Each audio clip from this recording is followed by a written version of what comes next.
Hi friends, welcome to my channel. నేను మీ Rama Vinay. Friends, ఈరోజు మన ఛానల్లో ఆలు చిప్స్ చేసా. చాలా చాలా బాగున్నాయి. ఒకసారి మీరు కూడా ట్రై చేయండి, పిల్లలకి ఇష్టంగా తినేయచ్చు. చూడండి, నేనైతే ఒక ఆలుగడ్డ తీసుకొని ఇలా మొత్తం పైన పొట్టంతా తీసేసా. ఫ్రెష్గా కడిగి ఇలా పక్కన ఉంచుకొని, చూడండి ఇలాంటిది మన ఇంట్లో ఉంటుంది కదా, నైఫ్ అయినా పర్లేదు. ఇలా ఆలుని తీసుకొని ఇలా స్లైస్గా మొత్తం కట్ చేయాలి.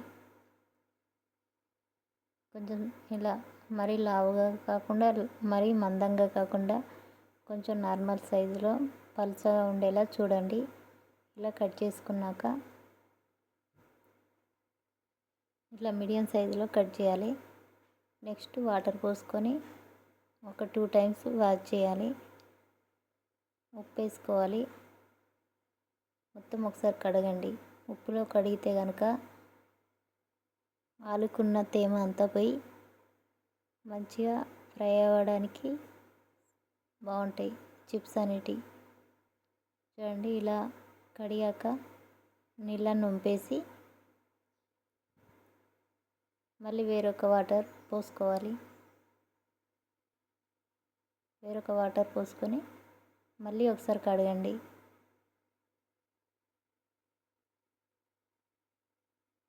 చూడండి, మొత్తం ఇలా మంచిగా కడిగాక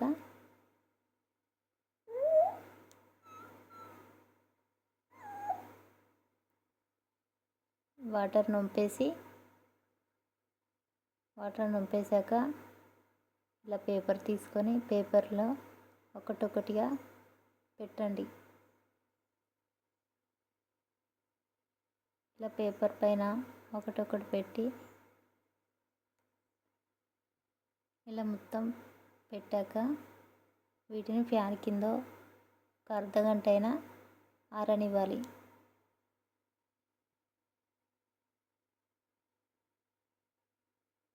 చూడండి, అర్ధగంట ఆరాక ఇప్పుడు చూడండి, మనం ఇలా పట్టుకుంటే వాటర్ అనేది ఏమీ మన చేతికి అంటకూడదు. అలా అయితేనే చిప్స్ అనేది పర్ఫెక్ట్ వస్తాయి, కరకరలాడుతాయి. చూడండి, ఇలా ఆరాయి మొత్తం. ఇప్పుడు డీప్ ఫ్రై చేసుకోవాలి. ఇలా ఆయిల్ వేడెక్కాక, గ్యాస్ వెలిగించి ఆయిల్ వేడెక్కాక చిప్స్ ఒకటొకటిగా వేసుకోవాలి. చాలా సింపుల్. అన్నీ ఒక్కసారి వేయకూడదు, ఇలా ఒకటొకటి మాత్రమే వేయాలి. ఇలా వేస్తే కనుక మంచిగా ఫ్రై అవుతాయి క్రిస్పీగా. గ్యాస్ అనేది హైలోనే ఉంచాలి, సిమ్లో ఉంచకూడదు. ఆయిల్ మాత్రం మస్తు హీట్ ఉండాలి. అలా అయితేనే మంచిగా ఫ్రై అవుతాయి. చూడండి, ఇలా ఒక పేపర్ తీసుకొని ఆ పేపర్ పైన వేసుకోవాలి. ఎందుకంటే అందులోని ఏమన్నా ఎక్స్ట్రా ఆయిల్ ఉంటే కనుక పేపర్ కంటుకొని క్రిస్పీ అవుతాయి ఆలు చిప్స్ అనేది. డైరెక్ట్ ప్లేట్లో వేస్తే ఆయిల్ ఉంటాయి కనుక. చూసారు కదా, ఇంట్లోనే మనం ఈజీగా చేసుకోవచ్చు. పిల్లలకి బయటికి కొని హెల్తీగా లేకుంటే ఇంట్లోనే చేసుకొని తినేయచ్చు. పిల్లలు చాలా ఇష్టపడతారు కదా చిప్స్ అంటే. చూడండి, ఇలా మొత్తం చేసుకోవాలి. ఇప్పుడు అన్నీ ఫ్రై అయ్యాయి.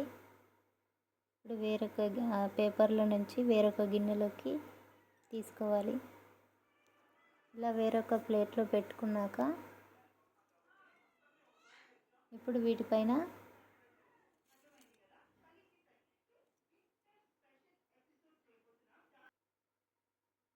చూసారు కదా, ఇప్పుడు వీటిపైన నెక్స్ట్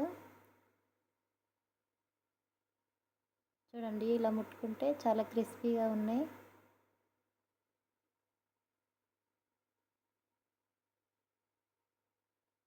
ఇప్పుడు వీటిపైన కారపొడి,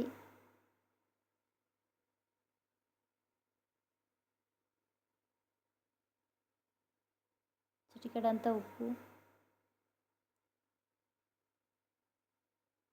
అలాగే చిటికెడంత ధనియా పౌడర్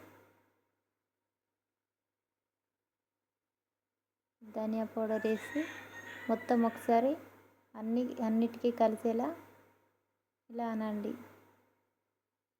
ఓకే అండి, కంప్లీట్ అయింది. మీరు కూడా ట్రై చేయండి.